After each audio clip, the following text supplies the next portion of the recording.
شروع اللہ رب العزت کے پاک نام سے جو بڑا ہی مہربان اور نہایت رحم کرنے والا ہے۔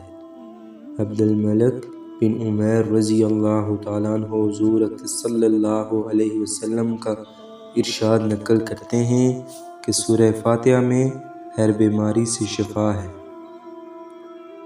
ایک روایت میں آیا ہے کہ جو شخص سونے کے ارادے سے لیٹے اور سورہ فاتحہ اور قل ھو اللہ احد پڑھ کر اپنے اوپر دم کر لے، موت کے سوا ہر بلا سے امن پاوے۔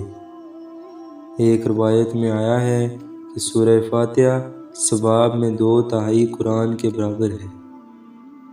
ایک روایت میں آیا ہے کہ عرش کے خاص خزانے میں مجھ کو 4 چیزیں ملی ہیں کہ اور کوئی چیز اس خزانے سے کسی کو نہیں ملی۔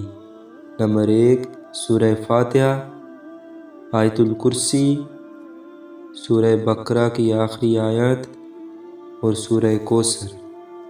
ایک روایت میں آیا ہے کہ شیطان کو اپنے اوپر نوحہ اور زاری اور سر پر خاک ڈالنے کی 4 مرتبہ نوبت آئی۔ اول جب اس پر لعنت ہوئی، دوسری جب کہ اس کو آسمان سے زمین پر ڈالا گیا، اور تیسری جب کہ حضور اقدس صلی اللہ علیہ وسلم کو نبوت ملی، اور چوتھی جب سورہ فاتحہ نازل ہوئی۔ حضور اقدس صلی اللہ علیہ وسلم نے ارشاد فرمایا، تجھے قرآن شریف کی سب سے بڑی سورت یعنی سب سے افضل بتلاؤں؟ پھر حضور اقدس صلی اللہ علیہ وسلم نے فرمایا کہ وہ الحمدللہ کی 7 آیتیں ہیں۔